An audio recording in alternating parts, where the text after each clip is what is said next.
เจ็บปวดร้อนคนไม่เข้าใจกันมัวกระทำเรื่องบาปหลายตอนเกิดใหม่พบหน้าแน่นอนนรกร้อนยาก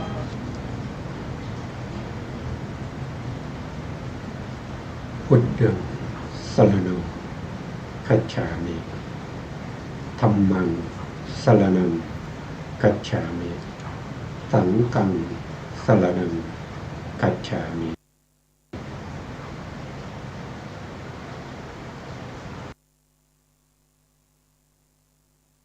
กับนมัสการพระมหาเถระ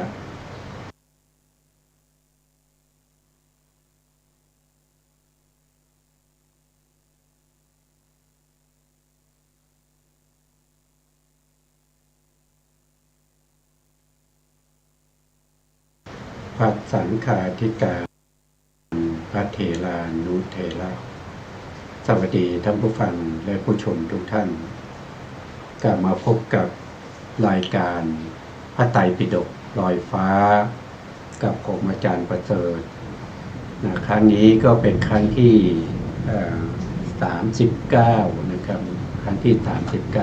39เราก็ยังศึกษาในเรื่องของสติปัฏฐานอยู่นะครับสติปัฏฐานอยู่ในกายานุปัสสนาสติปัฏฐานในส่วนที่เป็นสัมปชัญญะปะทะหรือบางทีก็เรียกว่าจตุสัมปชัญญะนะครับจตุก็คือ4สัมปชัญญะทั้ง4สัมปชัญญะทั้ง4ก็มีสาตถกะสัมปชัญญะรู้ประโยชน์ในการที่จะทำอะไรแล้วก็รู้โทษของการทำ2ก็คือสัพพยะสัมปชัญญะสัพพยะสัมปชัญญะก็คือรู้ในเรื่องของความสะดวกสบายในการที่จะทำอะไรก็ตามทำแล้วสะดวกสบายสิ่งที่ทำเจริญยิ่งขึ้นไปไม่ติดขัด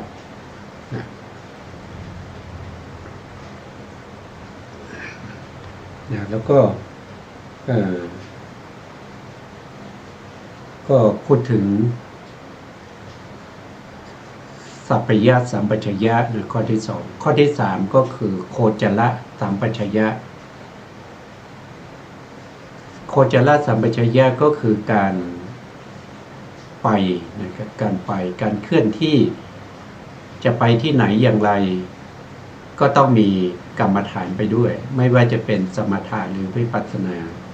4ก็คืออาสามโมหะสัมปชัญญะก็คือจะต้องมีวิปัสสนาจะต้องมีความไม่หลงจะต้องไม่มีนิวรณ์ทั้งหลายเข้ามาจะไม่ให้เกิดอกุศลทั้งหลายที่เกิดขึ้นทางตาทางหูทางจมูกทางลิ้นทางกายให้มีแต่กรรมฐานที่เป็นวิปัสสนาในการพิจารณาในเรื่องของอสัมโมหะ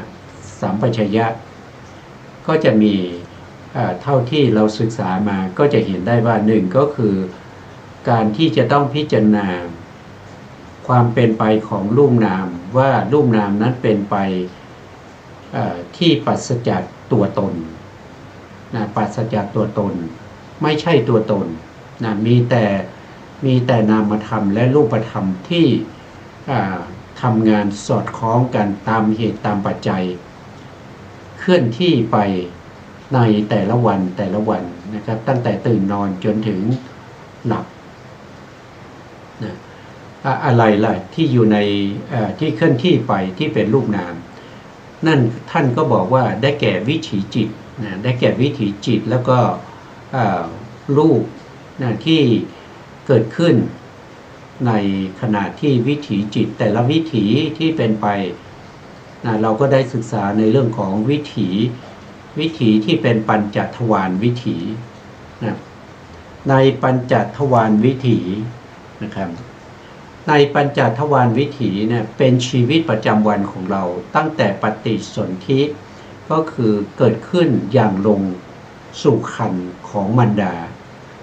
จนไปถึงวันที่เราตายจุติจิตเกิดขึ้นก็จะมีแต่ภวังคจิตรักษาภพชาติแล้วก็มีปัญจทวารวิถีเกิดขึ้นแล้วก็มีมโนทวารวิถีมโนทวารวิถีก็จะมีอยู่2 อย่างนะครับมีในส่วนที่เป็นเขาเรียกว่าเป็น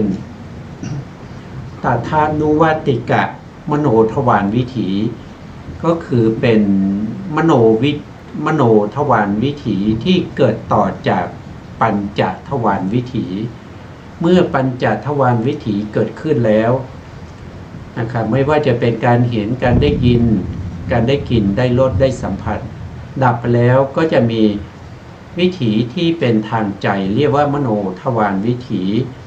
ชื่อเต็มๆเขาก็คืออาติตะฆ่านวิถีเกิดขึ้นเมื่ออาติตะฆ่านวิถีเกิดขึ้นรับอารมณ์ที่มาจากทางปัญจทวารแล้วก็ดับไปก็ยังส่งต่อไปให้มโนทวารวิถีที่2ที่ชื่อว่าสามูหะฆ่านวิถีรับไปเพื่อจะรวบรวมปัญจลมที่ผ่านเข้ามาทางอาติตะฆ่านวิถีรวบรวมไว้ทำไมก็รวบรวมไว้ให้นามะฆ่านวิถีซึ่งเป็นวิถีทางมโนทวารวิถีที่3เป็นตัวที่เข้าไปถอดรหัสออกมาว่าสิ่งที่เกิดขึ้นทางปัญจทวารวิถีที่เห็นนั้นเป็นอะไรที่เห็นนั้นอาจจะเป็นผู้หญิงผู้ชายเป็นนิมิตเป็นอนุพยัญชนะ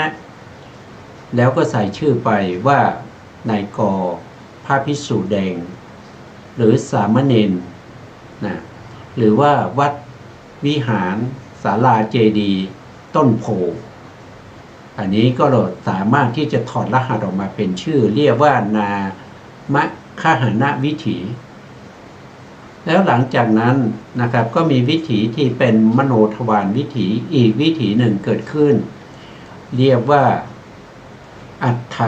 ฆ่านวิถีอัฏฐฆ่านวิถีเกิดขึ้นเพื่อจะรู้เรื่องราวนะครับเรารู้ว่าตั้งแต่นามะฆ่านวิถีมาว่าคนนั้นชื่อว่านายกนะครับชื่ออย่างเดียวแต่ถ้าเป็นอัฏฐฆ่านวิถีก็จะรู้ว่านายกมาวัดมาถวายสังฆทานแด่พระภิกษุกอย่างเนี้ยก็จะรู้เรื่องราวเรียกว่าอัฏฐฆ่านวิถีในชีวิตประจำวันก็จะมีวิถีเหล่านี้เกิดขึ้นนะครับเกิดขึ้นแต่เราไม่รู้เราไปยึดถือว่าเป็นตัวเป็นตนเราไปยึดถือว่าเราทำบุญเราได้บุญมีแต่เรานะครับแต่จริงๆมีไหมไม่มีเป็นไปแต่วิถีจิตที่มีการสืบต่อเนื่องกันไปโดยไม่ขาดสายมีภวังคจิตเป็นตัวที่คอยรักษาถ้าเราเห็นอย่างนี้เห็นตามความเป็นจริงว่าความเป็นจริงมันมีแค่นี้แหละมันมีแต่จิตแล้วก็เจตสิกที่เกิดขึ้นในแต่ละวิถีแล้วก็มีรูปที่เป็นรูปารมณ์รูปารมณ์ก็คือสีต่างๆนั่นก็เป็นรูปสีต่างๆที่มากระทบกับจักขุประสาทก็คือรูปคือความใสของมหาพุทธรูปไม่ได้มีชื่อว่ารูปารมณ์ของฉันประสาทตาของฉันประสาทหูของฉันเรามีประสาทตาที่ดีเรามีหูที่ดีไม่มีเลยมีแต่รูปเท่านั้นที่เป็นไปตามเหตุตามปัจจัยเมื่อมีอุปปัตติเกิดขึ้นนะมีเหตุมีปัจจัยที่เป็นอุปปัตติเหตุเกิดขึ้นแล้ว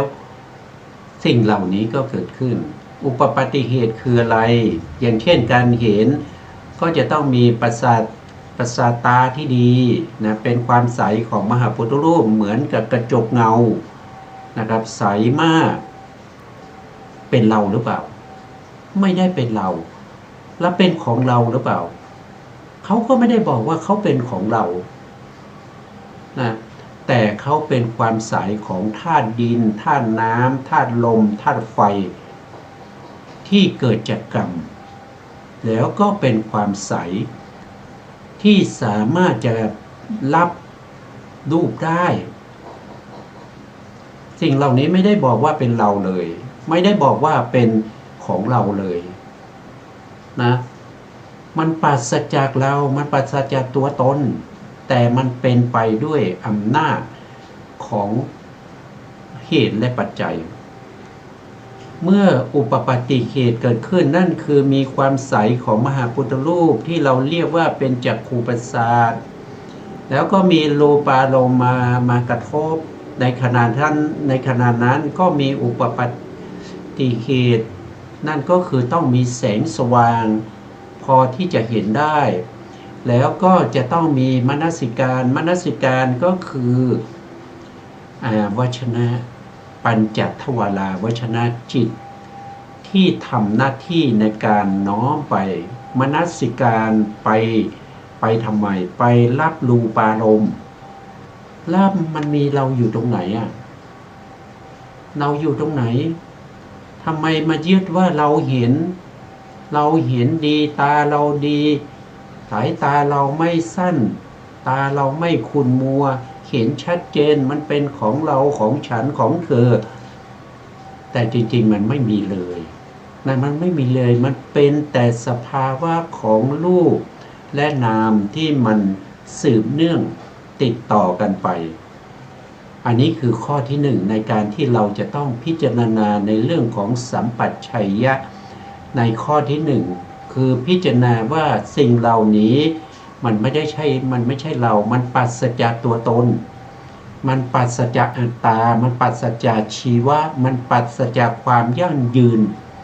มันเกิดขึ้นแล้วมันก็ดับไปจิตแต่ละดวงเกิดขึ้นมีอนุขณะเล็กๆอยู่แค่3ขณะเท่านั้นเกิดขึ้นแล้วก็ดับไปไม่ได้ยั่งยืนไม่ได้เป็นสัตว์เป็นบุคคลไม่ได้เป็นชีวะรูปที่เกิดขึ้นที่เป็นนิพพานรูปก็จะมี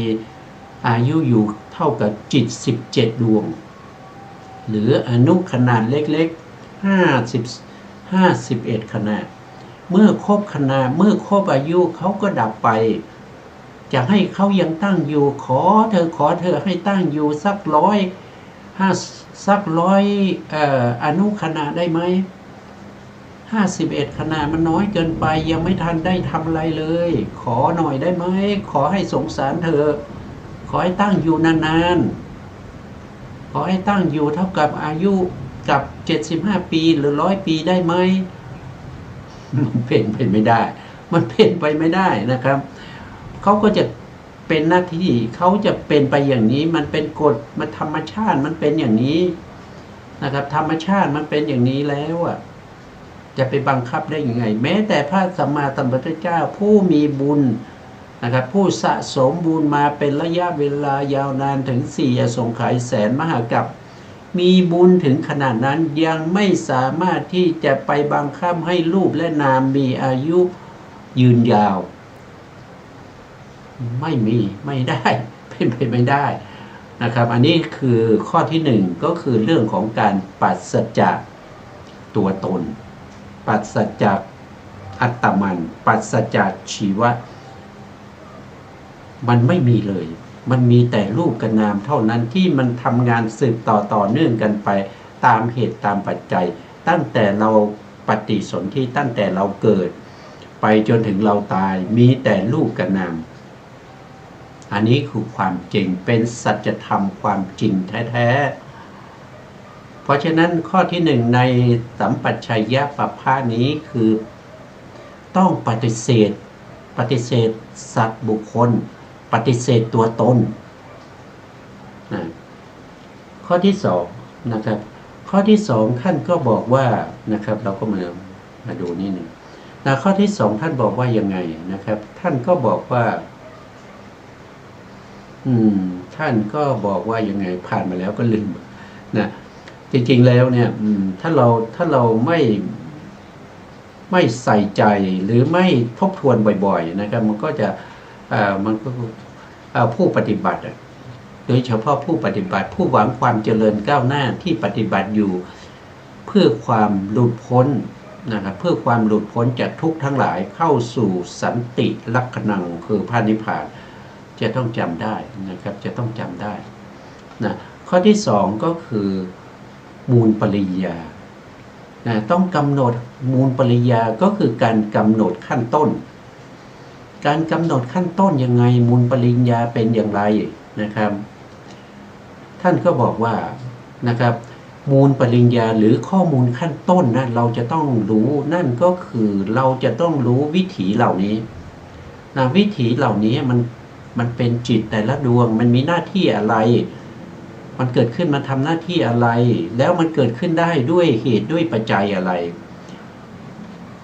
อย่างเช่นปัญจทวาราวชนจิตที่เกิดขึ้นเนี่ยเกิดขึ้นเพราะอำนาจของอุปปัตติเหตุนั่นก็คือปัญจทวาราวชนจิตจะเกิดขึ้นได้ต่อเมื่อรูปารมณ์กระทบกับจักขุประสาททำให้ภวังคจิตเกิดการหวั่นไหวแล้วก็ขาดไปปัญจทวาราวชนจิตก็จะเกิดขึ้นรับอารมณ์นั้นรับอารมณ์นั้นแล้วก็ดับไปการดับไปของปัญจทวาราวชนจิตหรือที่เรียกกันว่าเป็นกิริยามโนธาตุดับไปแล้วก็จะเป็นเหตุเป็นปัจจัยให้แก่ทวิปัญจวิญญาณจิต10ดวงใดดวงหนึ่งเกิดขึ้นตามสมควรแก่อารมณ์และวัตถุที่ปัญจทวาราวชนจิตทำหน้าที่อาวชนะแล้วเมื่อจักขุวิญญาณหรือทวิปัญจวิญญาณจิตดวงใดดวงหนึ่งเกิดขึ้นแล้วก็ทำหน้าที่ในการที่ประจักษ์แจ้งคือเห็นจริงๆนะถ้าเป็นจักขุวิญญาณก็ได้เห็นรูปารมณ์จริงๆนะครับไม่เหมือนกับปัญจทวาราวชนจิตปัญจทวาราวชนจิตนี้ที่เขารู้เห็นเขาไม่ได้ประจักษ์เขาแค่รู้ว่ามีรูปารมณ์มากระทบกับจักขุประสาทหรือว่ามีสัทธารมณ์มากระทบกับโสตประสาทเขารู้เห็นแต่จักทวิปัญจวิญญาณจิต10รู้ด้วยการประจักษ์แจ้งสัมปติชนะรับอารมณ์มาจาก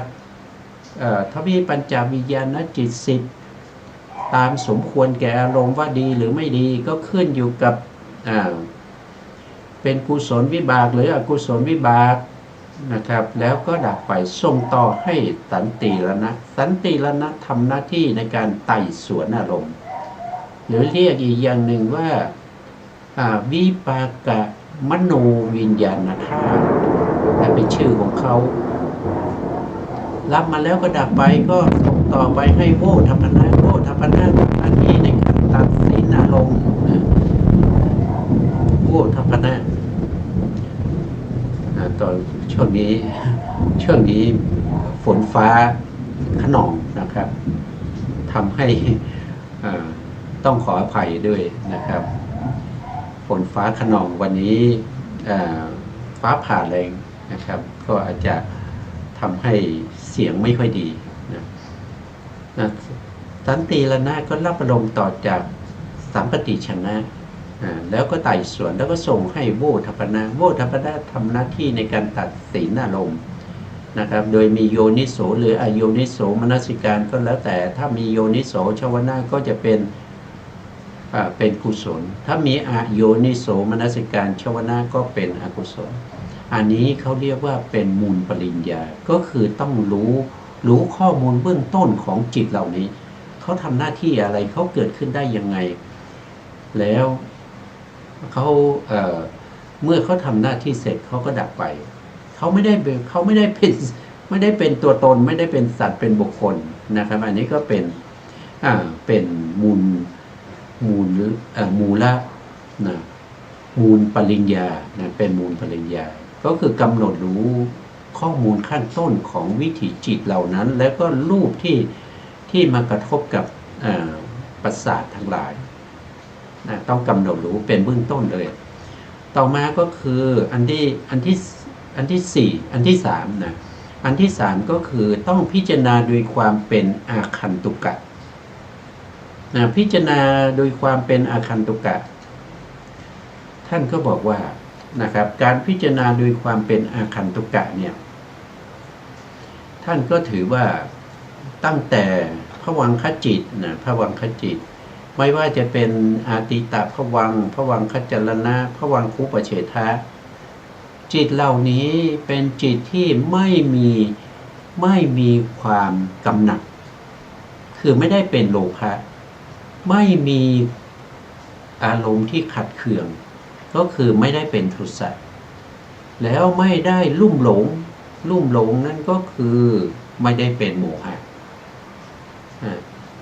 เพราะจิตเหล่านี้เป็นวิปากจิตแล้วก็ทำหน้าที่ภวังคจิตที่เราทราบแล้วภวังคจิตมีอยู่19ดวงนะครับมีอยู่19ดวงใน19ดวงนั้นก็คืออุเบกขาสันติและนาจิต2เป็นวิบากนะไม่ได้เป็นอกุศลจิตนะ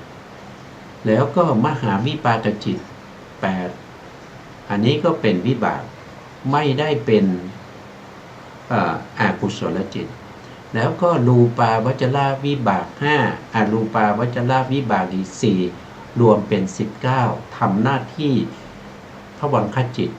ของใครของมันรักษาภพชาติจิตเหล่านี้ไม่ได้เป็นโลภะไม่ได้เป็นโทสะไม่ได้เป็นโมหะเขาเป็นวิปากจิตเขาไม่ได้กำหนัดเขาไม่ได้ขัดเคืองเขาไม่ได้ลุ่มหลงนะครับต่อมาก็ปัญจทวาราวชนะจิตก็เป็นกิริยาจิตเขาไม่ได้เป็นอกุศลจิตทวิปัญจวิญญาณจิตก็เป็นวิปากจิตเขาไม่ได้เป็นอกุศลจิตสัมปติชนะก็เป็นวิปากจิตเขาไม่ได้เป็นอกุศลจิตสันติละนะก็เป็นวิปากจิตเขาไม่ได้เป็นอกุศลจิตโวทัพพนะคือมโนทวาราวชนะจิตหรือเรียกอีกอย่างหนึ่งว่ากิริยามโนวิญญาณธาตุเขาเป็นกิริยาเขาไม่ได้เป็นอกุศลจิตจิตเหล่านี้เป็นเจ้าบ้านนะเป็นเจ้าของเรือนนะครับเป็นเจ้าของเรือนเพราะว่าเขาไม่ได้เป็นโลภะมูลจิตเขาไม่ได้เป็นโทสะมูลจิตเขาไม่ได้เป็นโมหะมูลจิตเขาเป็นวิปากจิตนะเขาเป็นวิปากจิตเขาเป็นมโนธาตุเขาเป็นกิริยาจิตเพราะฉะนั้นเขาไม่มีโลภะโทสะโมหะประกอบอยู่เลยถือว่าเป็นเจ้าบ้านส่วนชวนะนะครับชวนะตั้งแต่ดวงที่1นะครับไปจนถึงดวงที่7ที่เกิดดับสืบต่อกันไปนี้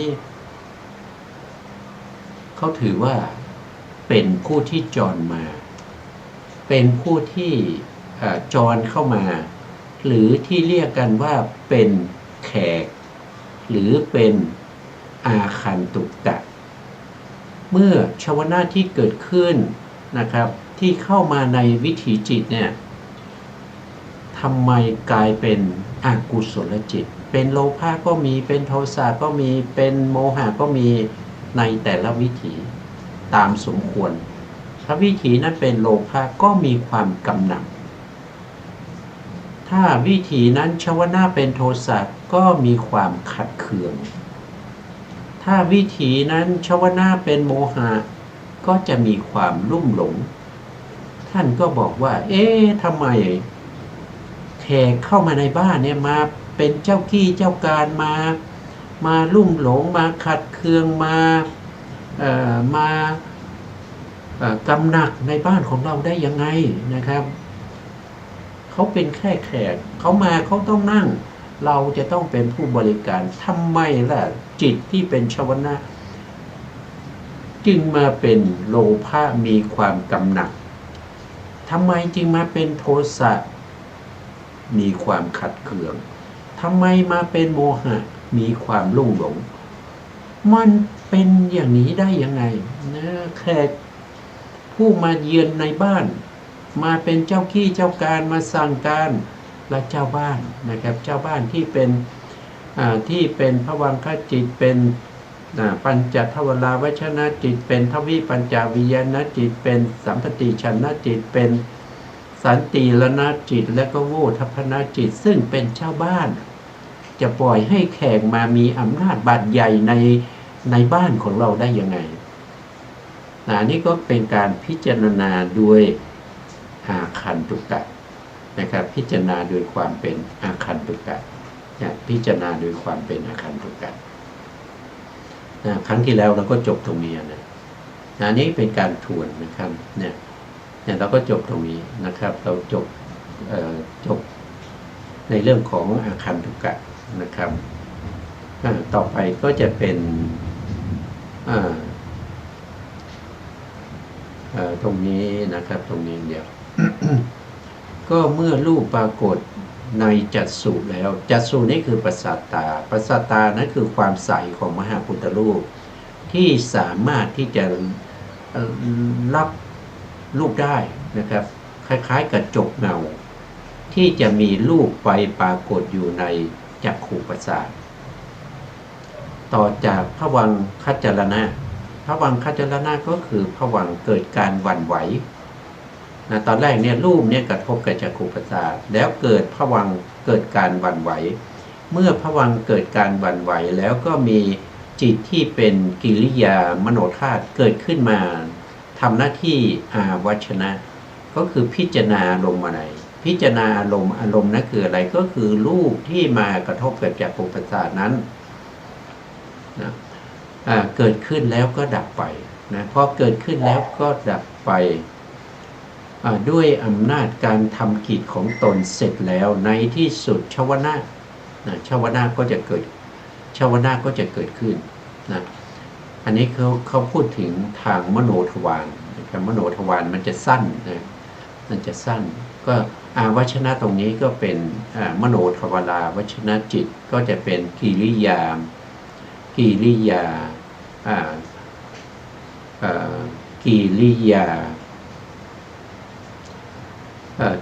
ามโนวิญญาณธาตุนะครับชื่อเขานะมีหลายชื่อนะเขามีหลายชื่อจิตเหล่านี้มีหลายชื่อนะ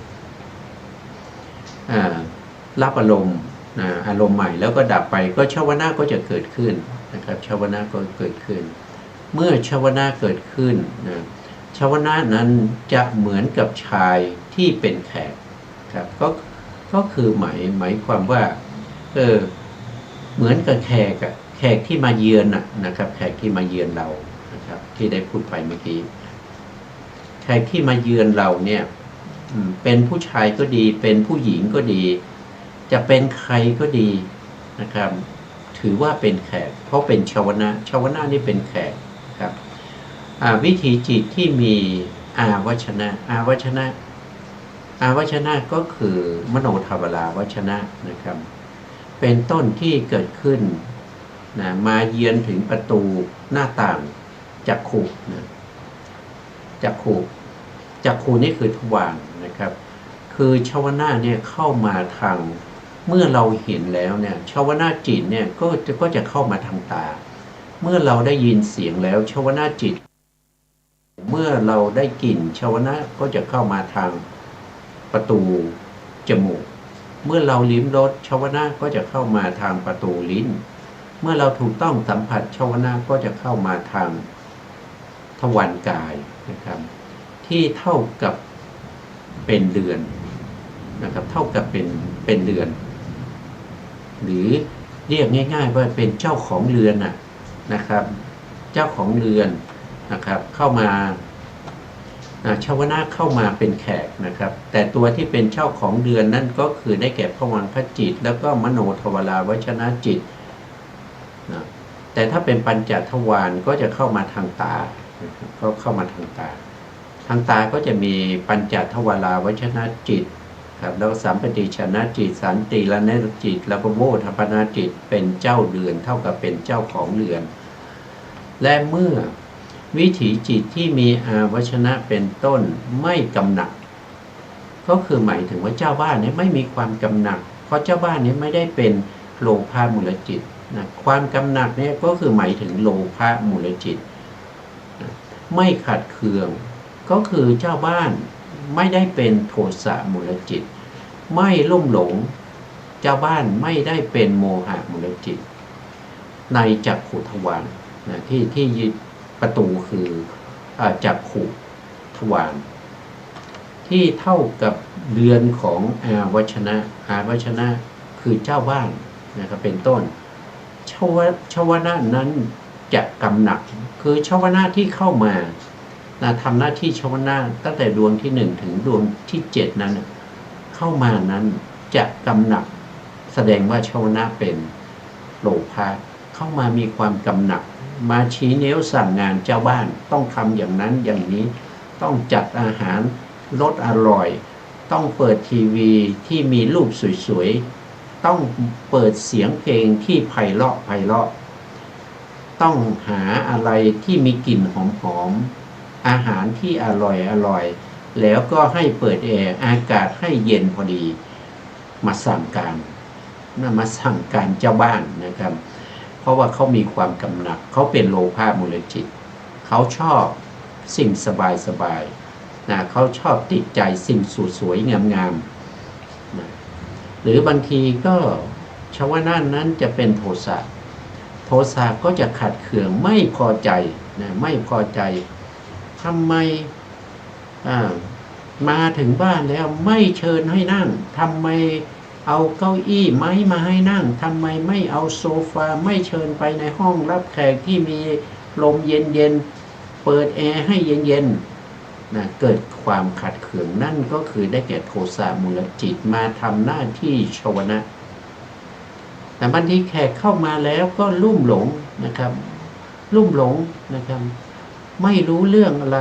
นะครับมาก็ซึมลืมนะครับไ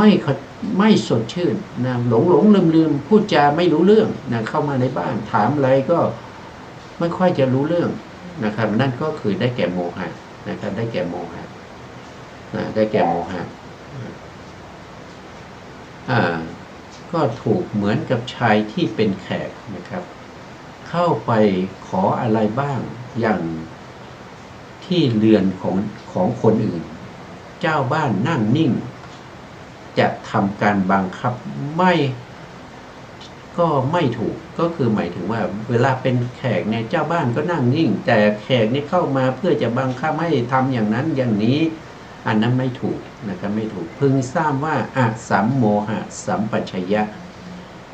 โดยเป็นเสมือนแขกนะก็คือตรงที่ชวนะนั้นแหละเป็นแขกแต่จิตที่เป็นวิบากแล้วก็กิริยาที่เกิดก่อนนั้นนะอันนั้นเป็นเสมือนกับเป็นเจ้าเรือนเขาไม่ได้มีความกำหนัดเขาไม่ได้มีความขัดเคืองเขาไม่ได้มีความลุ่มหลงเลยแต่ชวนะเข้ามาทำไมมีความขัดเคืองมีความกำหนัดขัดเคืองแล้วก็ลุ่มหลงอันนี้คือที่ท่านอธิบายนะท่านอธิบายในที่3เรื่องของอาคันตุกะนะเรื่องที่นะครับเรื่องที่ในอาสัมโมหะสัมปชัญญะก็คืออย่าลืมว่าเราต้องเห็นสิ่งเหล่านี้ว่ามันไม่ใช่สัตว์บุคคลปัสสจากสัตว์บุคคลปัสสจากตัวตนปัสสจากชีวะเขาเป็นไปโดยธรรมชาตินะเขาเป็นไปโดยธรรมชาติของจิตและเจตสิกที่มีเหตุมีปัจจัยเกิดขึ้นแล้วก็เป็นไปนะครับแล้ว2ก็คือมูลปริญญาก็คือเราต้องรู้ข้อมูลเบื้องต้นของชีวิตเราประกอบด้วยรูปกับนามเราก็ต้องรู้ข้อมูลเบื้องต้นว่านามเนี่ยมันมีลักษณะอย่างนี้มันมีปัญจทวาราวชนะจิตเกิดขึ้นแล้วก็ดับไปก็จะมีมโนทวาราวชนะจิตที่เป็นตนุติกะมโนทวารวิถีทั้ง4วิถีเกิดขึ้นมารับอารมณ์นะครับหรือว่าทางมโนทวารเกิดขึ้นมาเองนะสิ่งเหล่านี้มันเป็นมูลปริญญาอันที่3ท่านก็ให้พิจารณาถึงความเป็นแขกเป็นอาคันตุกะ นั่นก็คือพิจารณาช่วงที่เป็นชาวนะชาวนะเนี่ยก็คืออกุศลจิตที่เข้ามาจรเข้ามาเป็นอาคันตุกะต่อไปท่านจะให้เราพิจารณาถึงเขาเรียกว่าเป็นเตกาดูนี่หนึ่งนะครับเพื่อความถูกต้องนะครับพิจารณาด้วยความเป็นไรคือตรงไหนอยู่อันนี้คือมูลปริญญานะครับก็จำไม่ได้โทษทีนะครับท่านผู้ฟัง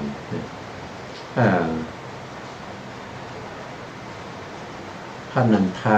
พระนันทะเดี๋ยวอาคันตุกะเจอแล้วนะครับเนี่ยนะครับตรงนี้นะครับเขารวมไว้ตรงนี้หนึ่งก็คือข้างบนนะครับพิจารณาโดยความเป็นโดยความปราศจากบุคคลสองก็พิจารณาโดยความเป็นมูลปริญญาหรือมูลปริญญาสามก็คือพิจารณาโดยความเป็นอาคันตุกะเป็นแขกสี่ก็คือพิจารณาด้วยตาวกาลิกะเป็นการชั่วคราวเป็นการชั่วคราวเราก็ไปดูนะครับ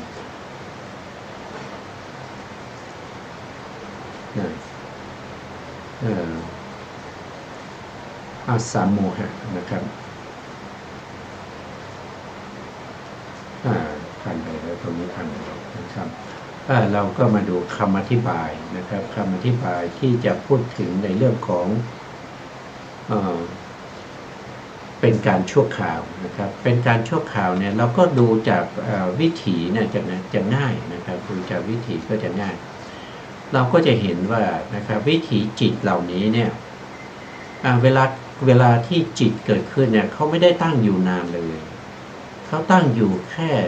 3 อนุขณะแล้วเขาก็ดับไปนั้นก็เป็นขณะของจิตอย่างเช่นอาติตะภวังคจิตเนี่ยก็มีขนาดเล็กๆนะครับเมื่อเกิดขึ้นแล้วก็ดับไปเขาไม่มาถึงภวังคจรณะเลยเขาไม่ล่วงเลยเข้ามาถึงภวังคจรณะภวังคจรณะก็เหมือนกันเกิดขึ้นแล้วก็ตั้งอยู่แค่1 อนุขณะแล้วก็ดับไปอีก1 อนุขณะเขาไม่ล่วงเลยมาจนถึงภวังคูปเฉทะเลยภวังคูปเฉทะก็ไม่ล่วงเลยมาถึงปัญจทวาราวชนะจิตนะหรือกิริยามโนธาตุนะครับแม้กระทั่งกิริยามโนธาตุก็ไม่ล่วงเลยมาถึงจักขุวิญญาณหรือว่าทวิปัญจวิญญาณเลยมันมีแต่ละขณะเท่านั้นเองแม้กระทั่งชวนาจิตถึงมี7 ดวงก็ตามแต่เขาเกิดขึ้นแล้วเขาก็ดับไปดวงที่1ก็จะไม่ล่วงเลยมาถึงดวงที่2ดวงที่2ก็ไม่ได้ล่วงเลยมาถึงดวงที่3ดวงที่3ก็ไม่ได้ล่วงเลยมาถึงดวงที่4มันเป็นแค่ขนาดนิดเล็กๆนิดๆหน่อยๆเท่านั้นเองอันนี้เป็นชั่วขณะเป็นแค่ขนาดเล็กๆเท่านั้นเองถ้าเราไปดูรูปนะครับรูปคือรูปารมณ์รูปารมณ์ที่มากระทบกับจักขุประสาทที่อุปาทขณะของอาติตะภวังค์เมื่อกระทบแล้วเขายังไม่ดับไปเขาก็ยังตั้งอยู่นะครับตั้งอยู่ไปเรื่อยๆเขาไปดับที่จิตดวงที่17พังคขณะของจิตดวงที่17เขาก็มีขนาดแค่เท่านั้นเองเป็นชั่วขณะเท่านั้นเขาไม่ได้ตั้งอยู่เป็นนิดันดรเขาไม่ได้ตั้งอยู่ตลอดไปนะครับแล้วจักขุประสาทที่กระทบที่อุปาทขณะของอติตะภวังค์ก็จะตั้งอยู่ได้เท่ากับจิต17 ดวงเท่านั้นเองแล้วเขาก็ดับไปไม่มีอะไรที่ตั้งอยู่ตลอดไป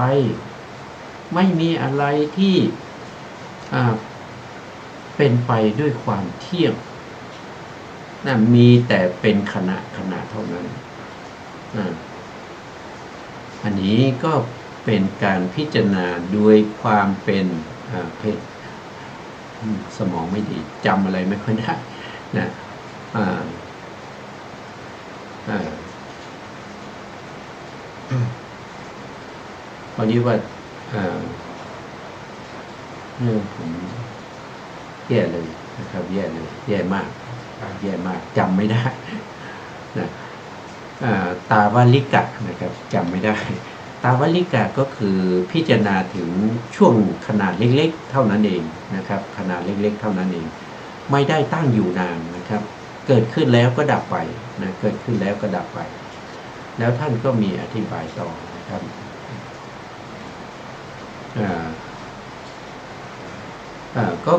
ก็คือแตกดับไปเนี่ยท่านบอก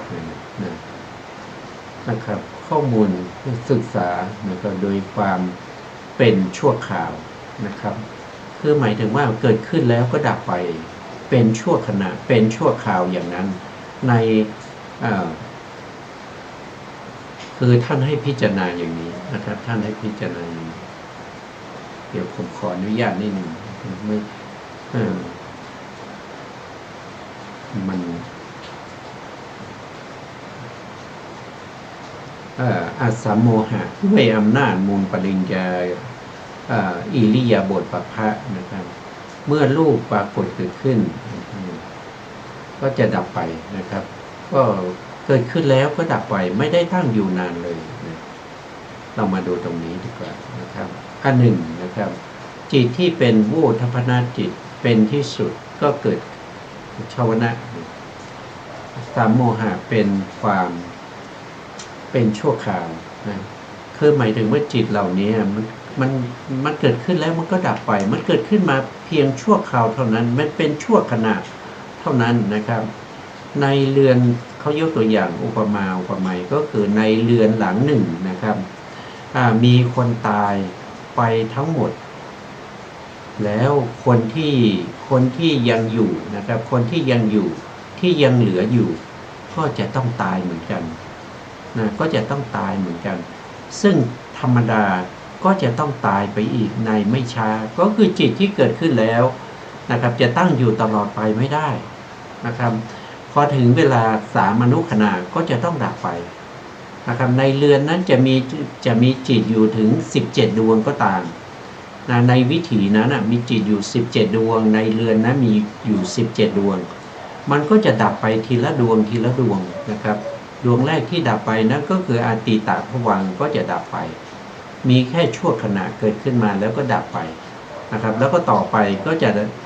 ก็คือภวังคัจจรณะก็ดับไปภวังคูปเฉทะก็ดับไปปัญจทวาราวชนะจิตก็ดับไปนะครับก็ดับไปนะครับดับไปเรื่อยๆเหมือนกับในเรือนมีคนมากมายก็จริงแต่ก็ต้องดับไปหมดนะครับดับไปทีละคนทีละคนนะครับเป็นธรรมดาก็จะตายไปหมดในไม่ช้านั่นเองอย่างนี้ชื่อว่าจะยังความล่าเริงนะครับมีการฟ้อนการลำเป็นต้นอยู่หรือก็คือหมายถึงว่าคนก็ตายไปทีละคนทีละคนเรายังจะสนุกสนานร้องรำทำเพลงกันอยู่หรือนะทำอย่างนี้มันไม่ถูกนะไม่ถูกฉันใดนะเมื่ออาวชนะเป็นต้นนะที่สัมปยุทธ์ด้วยสัมปยุทธ์แล้วในทวารก็จะแตกดับไปนะครับก็จะแตกดับไปแตกดับไปในขณะนั้นนั่นเองนะครับแม้ชวนาจิตที่ยังเหลืออยู่ซึ่งจะต้องมีการแตกดับไปเป็นธรรมดาภายในไม่ช้าเหมือนกันชื่อว่าจะยังความล่าเริงนะครับก็คือทำไมเรายังมาสนุกสนานเฮฮาร้องรำทำเพลงล่าเริงอยู่นะครับทำไมเราไม่รู้จักในการที่จะหาทางนะครับหาทางหลุดพ้นจากสิ่งเหล่านี้นะครับทำไมยังมีความล่าเริงมีความกำหนัดก็คือชวนะเป็นโลภะมีความขัดเคืองชวนะก็เป็นโทสะมีความลุ่มหลงชวนะก็เป็นโมหะทำอย่างนี้มันไม่ถูกเลยนะครับไม่ถูกนะ เพราะว่ากำลังจะตายอยู่แล้วยังร้องรำทำเพลงยังสนุกสนานยังทะเลาะกันอยู่ยังลุ่มหลงกันอยู่นะไม่ถูกท่านบอกอย่างนี้ก็อีกอย่างหนึ่งนะครับเพิ่งทราบว่าอาสัมโมหะสัมปชัญญะนี้โดยการพิจารณานี่ท่านจะไปพูดถึงเรื่องของการพิจารณาในเรื่องของขันธ์อายตนะแล้วก็ธาตุแล้วทวนอีกนิดหนึ่งนะครับที่เราศึกษามาในอาสัมโมหะสัมปชัญญะเนี่ยท่านให้เราพิจารณาหนึ่งก็คือความเป็นไปของชีวิตเราเนี่ยมันปราศจากตัวตนปราศจากตัวตนปราศจากชีวะอัตตาสองก็ให้พิจารณาว่านะครับสิ่งเหล่านี้มันมีแต่รูปกับนามเท่านั้นนะครับเป็นข้อมูลเบื้องต้นมีแต่วิถีจิตที่เป็นทางปัญจทวารวิถีแล้วก็มโนทวารวิถีที่สืบต่อกันไปนะครับด้วยอำนาจของเหตุและปัจจัยที่เกิดขึ้นมันไม่ได้เป็นเรามันไม่ได้เป็นเขามันไม่ได้เป็นผู้หญิงผู้ชายไม่ได้เป็นคุณพ่อคุณแม่ไม่ได้เป็นพระเป็นชีแต่สิ่งเหล่านี้มันเป็นแค่จิตและก็รูปนะจิตเจตสิกรูปที่มันสืบเนื่องกันไปนี่เป็นมูลปริญญาต่อมาก็ท่านให้เราพิจารณาโดยความเป็นอาคันตุกะก็คือพิจารณาตรงที่เป็นชวนะทำไมเราปล่อยให้ชวนะนั้นเป็นโลภะเป็นโทสะเป็นโมหะเพราะว่าเจ้าบ้านเนี่ยมันคือภวังคจิตปัญจทวาราวชนะจิตทวิปัญจวิญญาณจิต10สัมปติชนะสันติรณะแล้วก็โวทัพพนาเนี่ยเขาเป็นเจ้าบ้านทำไมเจ้าบ้านปล่อยให้ชวนะเนี่ยมาจัดแจงมาสั่งการมาเป็นใหญ่ในบ้านเราได้ยังไงนั้นก็พิจารณาโดยความเป็นอาคันตุกะแล้วก็มาพิจารณาในเรื่องของชั่วขณะนะครับเรื่องของชั่วขณะนั้นก็คือคนในบ้านเนี่ยมีอยู่17คนก็คือวิถีจิตที่เกิดนะ17ขณะนั้นนะครับเท่ากับอายุของลูกของรูปารมณ์แล้วก็จักขุทวารแล้วก็จิตแต่ละดวงที่เกิดในช่วง17ดวงนี้นะครับก็จะดับไปทีละดวงนะครับจนในที่สุดเนี่ยแม้กระทั่งดวงสุดท้ายก็จะดับแล้วทำไมเรายังมามีความกำหนัดมีความขัดเคืองมีความลุ่มหลงในช่วงที่เป็นชวนาจิตอยู่นะครับอันนี้ให้พิจารณาว่าไม่ว่าจะเป็นอะไรก็ดับไปหมดนะครับเรายังต้องมาเพลิดเพลินยินดีนะครับมีความกำหนัดมีการทะเลาะกันมีการลุ่มหลงกันอยู่หรือท่านให้พิจารณาอย่างนี้นะครับต่อมาท่านก็ให้เราพิจารณาว่าในอาสัมโมหะสัมปชัญญะเนี่ยก็ให้เราพิจารณาในเรื่องของขันธ์ในเรื่องของอายตนะในเรื่องของธาตุแล้วก็เรื่องของปัจจัยอันนี้เป็นวิธีการในการที่จะกำหนดรู้หรือพิจารณาในเรื่องของอาสัมโมหะสัมปชัญญะนะครับอยู่ในปภาคที่ชื่อว่าสัมปชัญญะในกายานุปัสสนาสติปัฏฐานนะอย่าลืมตอนต้นนะ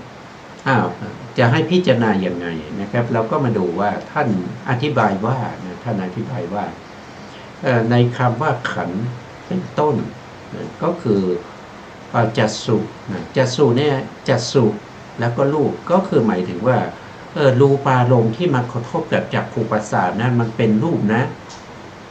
เป็นรูปแล้วเป็นอะไรก็เป็นรูปขันธ์ไงมันเป็นรูปขันธ์นะครับให้เรารู้ว่าเขาเป็นรูปขันธ์เขาไม่ได้เป็นสัตว์เป็นบุคคล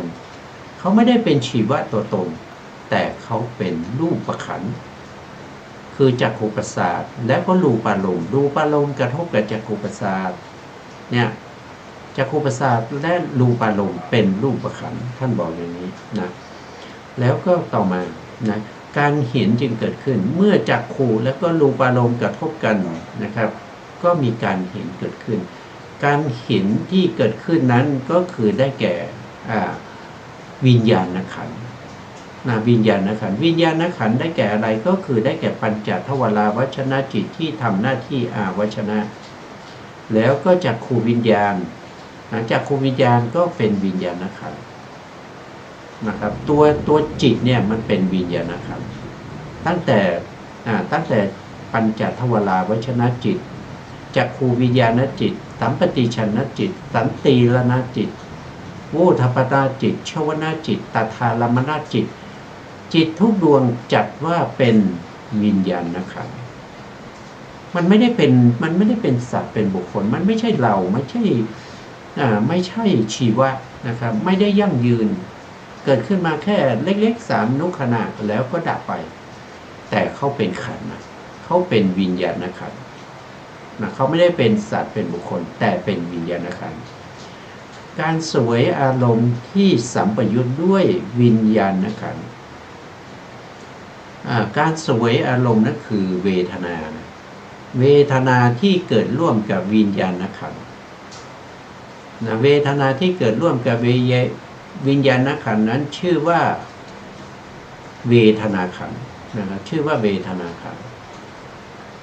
ความจำได้หมายรู้ที่เกิดร่วมกับวิญญาณขันธ์นั้นนะครับ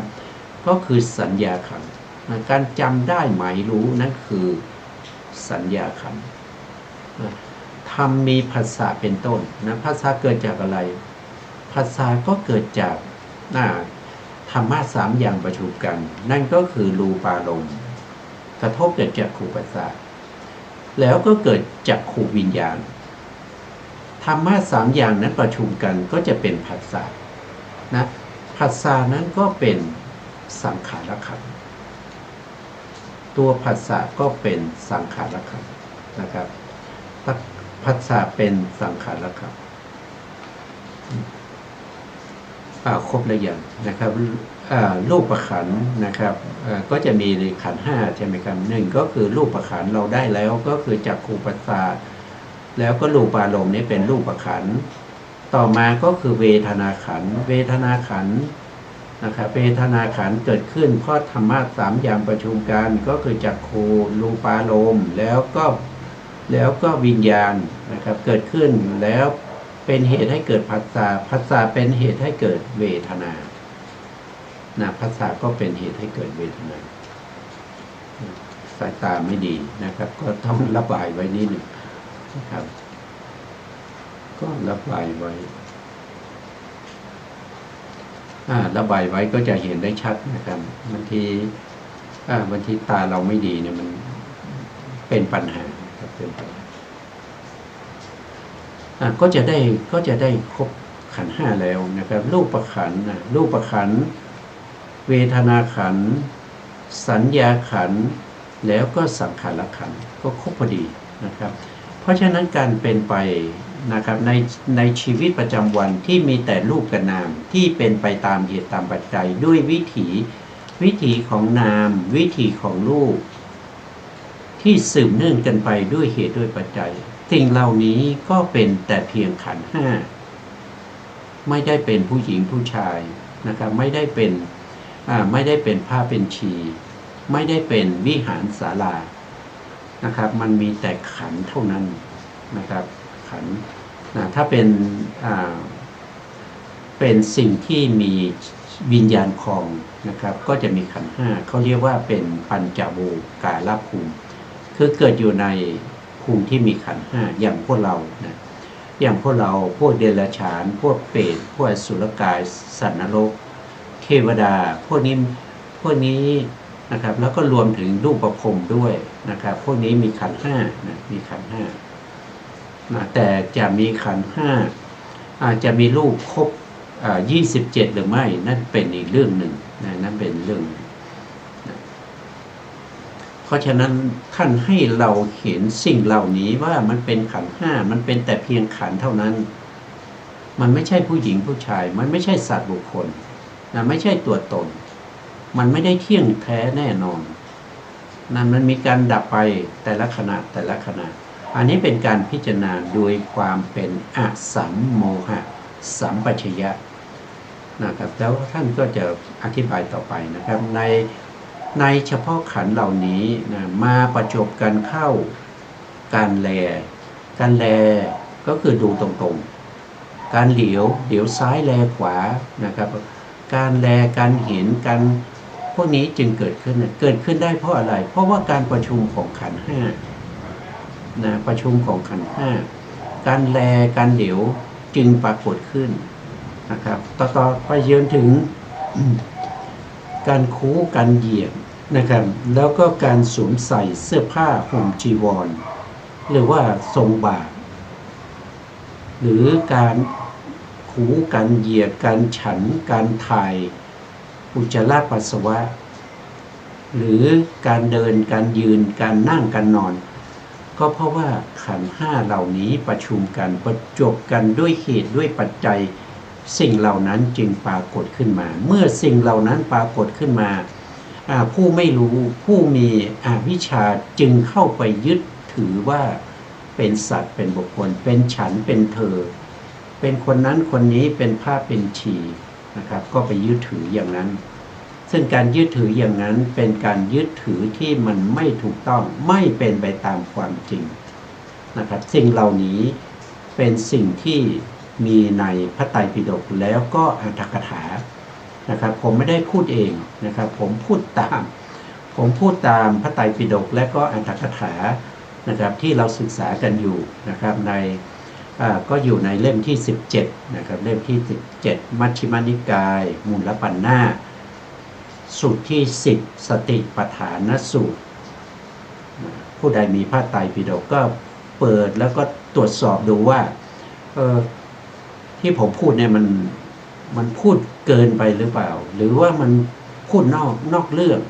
มันพูดไม่ตรงกับพระไตรปิฎกหรือเปล่านะครับก็ขอให้ไปตรวจสอบดู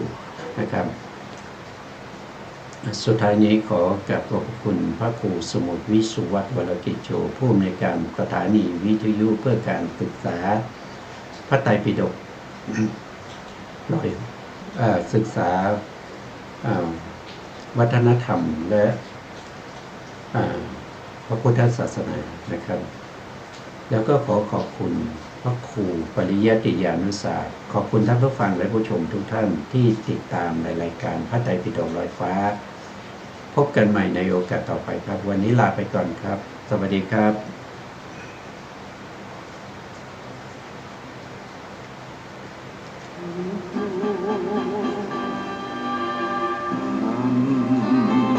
อำนาจกรรมกุศลกรรมหรืออกุศลกรรมไม่ควรกระทำกรรมที่ผิดตัวทำบาปโหดร้ายมันไม่ใช่เรื่องยิ้มโหดผลลัพธ์หน้า